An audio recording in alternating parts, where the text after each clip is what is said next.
Hey guys, what's going on? So today's video, we're going to start it up a little bit differently than we normally would. Usually, I would shoot an intro, say, hey, what's going on, welcome back to the channel, that kind of deal. But unfortunately, the way I set this one up, I didn't film an intro before I put all this footage together. Originally, I was planning on using the footage of me picking up my parts for my powder coater Rick, and then I was going to use that footage to intro this video. But the way that I introed the video going to the racetrack, I ended up using it for that, and then I don't have an intro for this one, unfortunately. So I'm just going to do a voiceover here, bring you guys in and up to speed with what we're doing on this video. So with this video here, where we're picking up is after we got home from the racetrack. Me and the wife got home, and like I said, it was our anniversary, so we kind of laid on the couch and we just hung out. And then after she decided she wanted to go to bed, I ended up laying that harness out on the living room floor here, as you can see, and I just got right to working after it. Just to give you guys a little quick update of why the video looks a little bit different when you started watching it today. Now, I did pick up the camera here and there between when the battery died and when I had to change a memory card, and I do talk to it from time to time throughout the night, just to give you guys an idea of where I'm at with it at different times. And now we're just going to jump right back into it.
So it's like, yeah, almost 4 o'clock in the morning. I mean, you might as well call it 3:57. The wife is sleeping, so I'm trying to be a little quieter.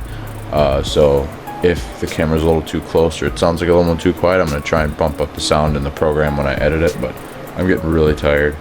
But I'm trying to really push and get this done because I got all my parts back from powder. We didn't get a chance to really work on the car today. It was our anniversary, so we went to the racetrack. We hung out. Came back, we watched some Grand Tour. I'm still watching Grand Tour, but at probably like 10 o'clock I decided I was going to start working on the harness, so I just kind of strung it out across the living room floor, and I've been kind of picking away at it here. So most of it is wrapped. This is everything I'm going to use to power the gauges. So this is going to be my battery and ignition feeds. So I got all 4 coming off the factory fuse box. I have things moved around, so I mean everything is ignition power. This is battery power. You know, everything else is there, should work. Ignition switch, skim, cluster, you know, all that stuff. So yeah, I guess I really don't have a whole lot that I changed. I did pull some wires. I pulled I think I pulled 3 power circuits. I removed 2 ignition circuits that were spliced off of a pink wire that was somewhere by the cluster, somewhere in here. And then we got rid of that stuff. So I mean, not a whole lot, but we'll definitely see what we can do here. I mean, I'm not really trying to go after too much more weight with this harness, obviously, because I've really gone after it before, and there's really nothing I can do to really get it lighter until I go to like a push button or standalone where I can get rid of the skim and the ignition switch, and then the cluster and everything, and then just do like a communication cable display, and then, you know, I can get rid of a lot of stuff, just send, you know, single power to a switch and a switch panel, and that'd be about it. But I'm not really looking to do that. I want to try and keep this car as simple as I can, so we're trying to keep the key and everything, and not go out there and spend a bunch of money on a really, you know, really nice ECU or anything, at least not yet. You know, maybe when we get closer with the Nova, we might try and get one and stuff it in the Neon and see if it'll work, and then pull it out and stuff it in the Nova, but we'll play that by ear. But yeah, I'm gonna keep working on this harness. Like I said, it is 4 o'clock in the morning, so I'm gonna keep plugging away at this, get this guy wrapped up for the night. crash, wake up tomorrow, go back out, start stuffing parts in the car.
Alright guys, so I got everything cleaned up. Wife is still sleeping. I did wake her up accidentally. I was using the impact on the dash and I bottomed out the bolt and it kind of ratcheted a little bit and it woke her up, kind of pissed her off, but it is what it is. But yeah, I mean, it's 6:26 in the morning, but the dash harness is done again. Took it all apart, went through everything, made sure what I needed was right. I gotta add a terminal to this ground. I'm gonna ground it right here. And then I also have to add terminals for these two. I'm going to ground those guys right here. And what these are the grounds that are going to go to this connector. So what I did was I used this top row of fuses, and I'm using these guys to power the wideband, the boost box, and the Pro Sport gauges, because I'm going to run the Premium Series gauge. So I'm going to daisy chain 3 of them, but I'm going to set this up so wideband will be right here. And then boost gauge, oil pressure gauge, fuel pressure gauge, and they're all going to plug into this connector. So I have a universal connector pack that I ran these circuits behind the dash. I ran them out through here, so they'll plug in, and we'll have the gauges sit up here. And then the power that I run for the watt, for the boost box, I think I'm going to put the boost box and watt boxes right here. So the gauges will be here, boxes will be here. And that way, so the wire will just kind of run down, and then the watt box will get fed by ASD, where the boost box does actually get an ignition feed. So I mean, we got all this stuff set up.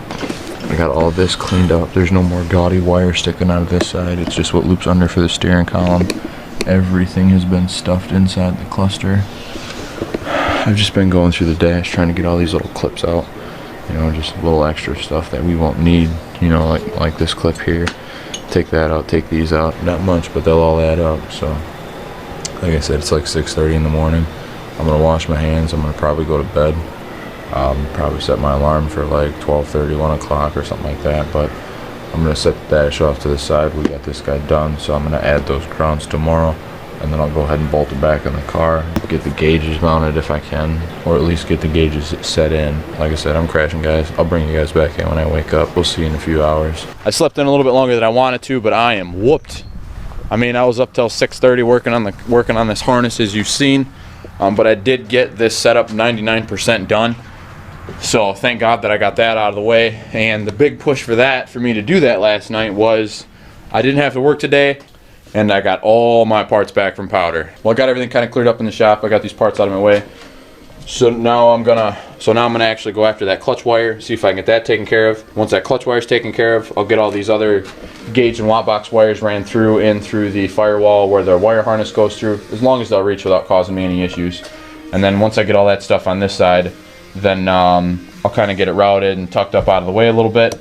See about setting the dash back on, see if I can get everything mounted to the dash, watt box and stuff like that.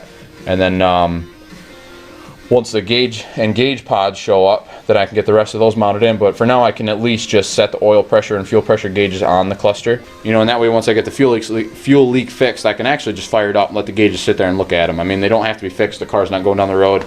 They might kind of rattle around a little bit, but I'm not worried about it. I'm just waiting on parts to try and get all this stuff buttoned up. So as things come in, we're still moving forward. So I got my workspace back. I'm gonna try and get this wiring done get this wiring actually finished up on this white car here, because I want to get it done. I'm not gonna be able to actually finalize it until everything does show up. That way I can mount the gauges and get the wire length and everything right. But I can still kind of get everything set in place close enough, and then try and make my connections and see if I can get everything to work out. Because all I really got to do once the boost gauge shows up is just tie in the map sensor, run the lead inside to plug into the gauge, and then daisy chain it from another gauge. So it's not going to be anything too ridiculous where I wouldn't be able to use a setup like that. So yeah, let's get after this wiring.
So we got everything cleaned up. We started working on the car a little bit. I extended the wire for the clutch switch, so now that actually reaches the pedal, and I added a pigtail lead that I added a spade terminal to.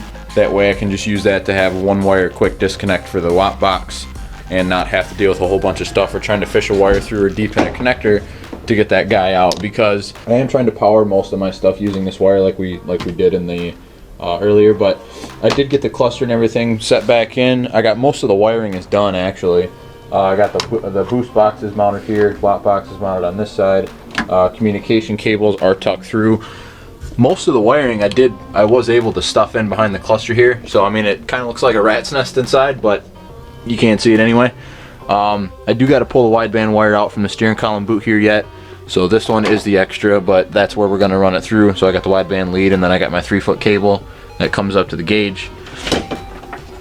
Now I am going to place the wideband here, and I did come up with the idea that if for whatever reason any of those gauges were to fail using the daisy chain link, that I would want the oil pressure gauge to be the main gauge to get power, and then boost and fuel pressure gauges will get daisy chained off of that.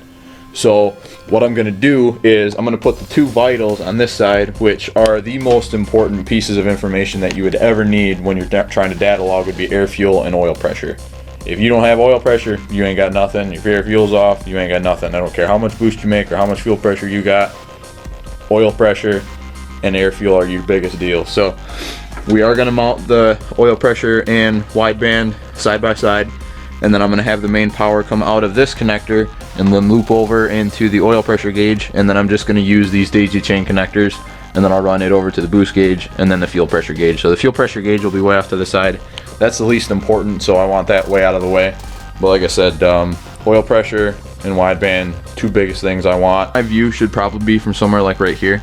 So most of that stuff will be, I mean, those wires won't be hanging up and the zip tie and stuff, all that stuff will be cleaned up, but those gauges will look pretty nice sitting across the top of the cluster here. So I did get my grounds made for the harness that I made to plug into the gauges. So for the wideband and for the Pro Sports, they're gonna be grounded here. Boost and watt boxes have their own ground, and I did get those taken care of as well. Those guys are grounding to right here. And I also took and grounded the cluster and skim. Pull this off quick. I didn't have the screws in it, but I grounded the cluster and the skim right here. I hope it works out. If it don't, then I'll just move it up to where the boost and watt boxes are, but I was trying not to stack a whole bunch of grounds. If I have to, I'll move it, maybe even just drill something next to it and get a good known connection there, but I don't think that's going to be an issue for me. We should be okay. So I can double check that with a meter. And before I put the cluster in, I do got to cut the self-tapping part of these screws off. The threaded part grabs the plastic enough. I just need the self-tapping piece to get it through, obviously. So that's going to be taken care of.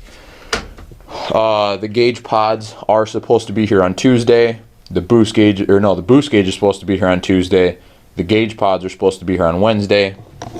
I still haven't gotten a confirmation on the paint, so I don't know what's going on with that for the engine bay of the blue car here. I did get everything kind of cleaned up around here, as you can see. So luckily enough, at this point, what I can do once I finish up with wiring on that car, pull a fuel cell off, I'll get that tab welded on. I'll get a new O-ring, and hopefully I just forgot one and that's why it's leaking. If it's damaged, then I guess I'll figure it out and I'll have to try and see what I did wrong. And then we'll go from there, obviously. But I mean, it is pretty late. I mean, it might not be super late. It's probably only like 11:30, 12 o'clock, but I am exhausted from being up until 6:30. So I was up until 6:30, went to bed, and I think I woke back up at like noon, and then got right, I tried to go back to sleep and I couldn't, so just got up, kind of got right back after it. So like I said, with wiring, that's the only downside, is you can spend hours on this stuff and it looks like you almost got nothing done. But knowing what's done, I'm really happy with it, because I did move all the wires that went through the wiper column and then through the grommet there on the firewall. I moved and we went through where all the wiring goes through on this side. Everything is on this side of the car now except for the wideband O2, which is going to go through the AC drain hole, just because that's where the bung is on the downpipe. So I got to get the wideband hooked up. I got to get my powers and grounds hooked up for the Pro Sports and the wideband. That way I could at least prime it, or that way I could at least key it up and be able to see air, fuel, and oil pressure. And then maybe even start the car, depending on how close I can get with it. But definitely got to get that fuel leak fixed first, though. But as soon as I get that fuel leak fixed, we can definitely give it a shot. But I am doing a pretty decent job of getting all the rest buttoned up in here. I know I just had you guys in here and showed you everything. I got all my communication cables for the boost box and watt box. They're run down here. I'm also going to run the wideband 5-volt lead that's going to go down there, and I'm going to run that into the serial connector that plugs into the HP tuner's box.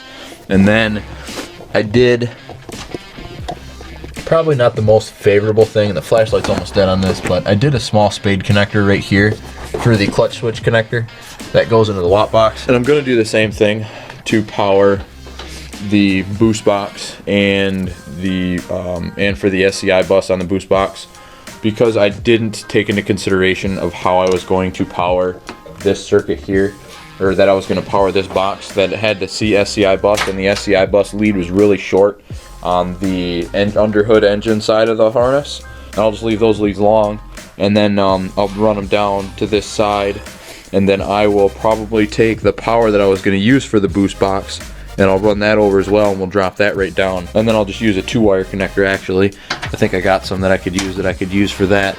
because the SCI or the bus wire is just up in here somewhere. I can't remember where it was, but it is there.